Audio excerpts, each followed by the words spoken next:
the hood, I see the streets below, living in the shadows where the light don't glow. I'm underground but my soul's set free, stuck between the world and what I'm meant to be.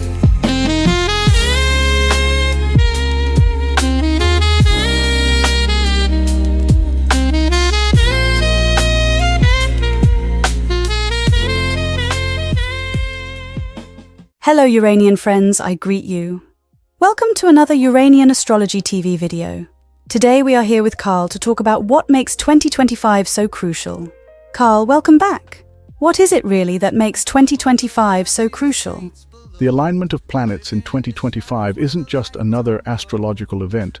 It's potentially one of the most significant celestial configurations we've seen since the American Civil War, and its implications for global stability are staggering. Well, that's quite a statement.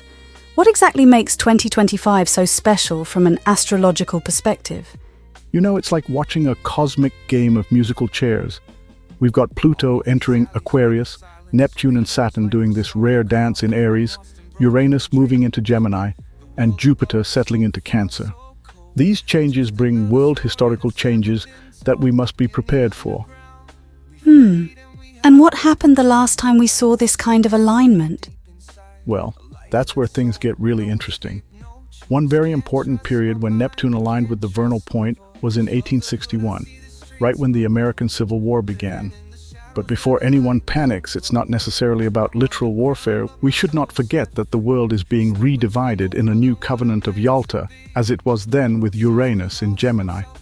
So, what exactly should we be preparing for then? Think of it more like economic and social transformation. Just as the Civil War was about more than slavery, it was about economic control and trade routes. We're looking at potential disruptions in global supply chains, especially in food distribution and essential goods. For example, cryptocurrencies are the next big thing. And of course, the banking system is changing. Cryptocurrencies were started with a complete devaluation by the banking system and investors, and it is no longer conceivable for a serious investor not to have, for example, some Bitcoin. It's a period when giant states will turn out to be either giants with glass legs or dwarfs. That's fascinating how these ancient systems might predict modern economic patterns. What specific areas should people be watching?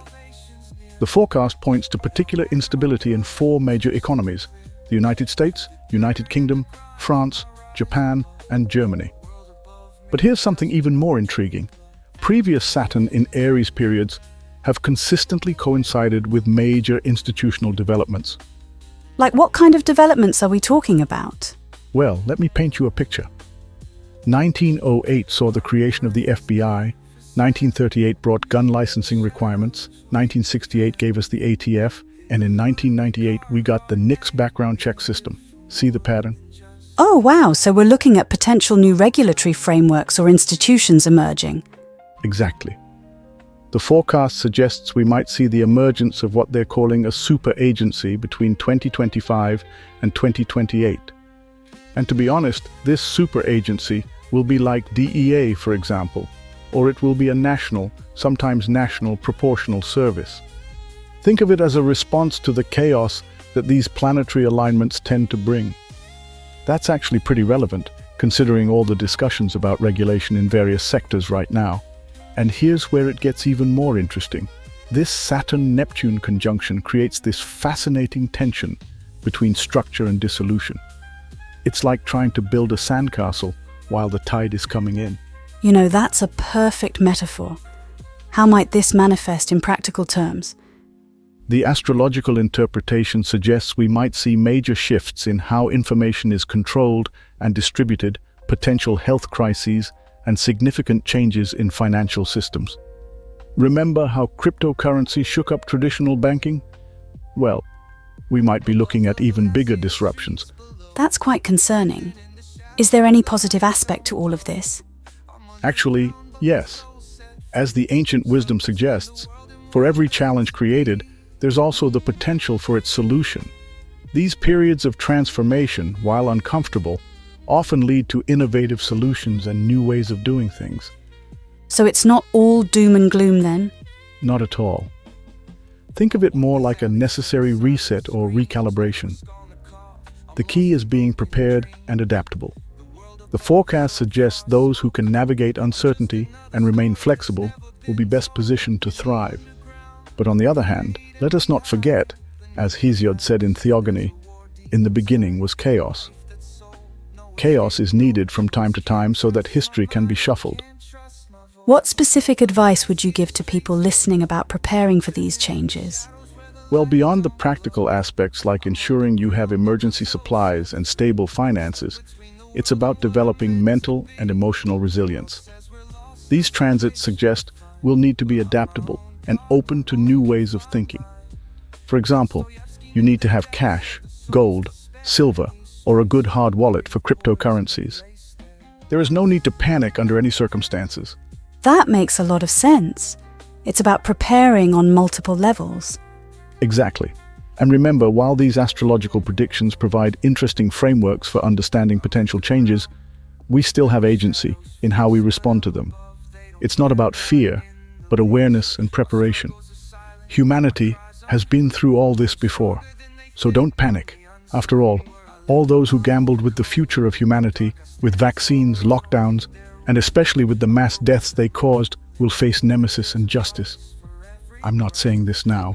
I've been saying it since 2020, but unfortunately for most people and for me it's in Greek. Well, this has certainly given me a lot to think about, and maybe a reason to start that meditation practice I've been putting off. That might not be a bad idea at all. Things are simple. When Saturn equals Neptune, the interpretation is as follows. Saturn equals Neptune, the axis of ill health, fraud, theft, losses, chronic diseases, illnesses that are psychological from what we call the rot that eats away at our soul, losing hope, arrest by mistake, bone disease, fear of the unknown. While contact with Vernal Point is interpreted as follows.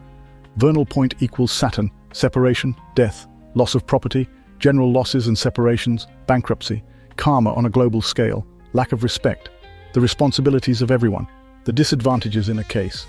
Vernal Point equals Neptune, uncertainty, deception, denial, confusion, resolution, daydreams, disappointments, poisonings, blood poisoning, general losses, confusion, chaos, the uncertainty of the present and the future, amnesia, memory loss, something far away and out of the way, the art of communication, the destiny of the planet, the secrets. Saturn, Neptune equals Vernal Point. A serious illness strikes the family, plague, and a small conclusion. 2025 is a difficult year as many things will change and so will everyday life. To tell you the truth, I fear the existence of a spontaneous biological war. Be very careful with government bonds, banks and insurance funds.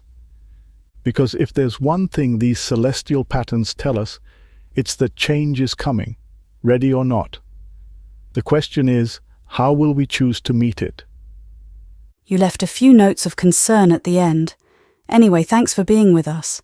The successes you've had so far, like COVID, the economic collapse of Germany, XRP's victory in the SEC lawsuit, the assassination of Prigozhin, the attack on Israel by Hamas, are a guarantee of what you've told us. I thank you, and I hope those who listen to us will prepare themselves. Either way, by 2026, things will be getting better. We are in last round.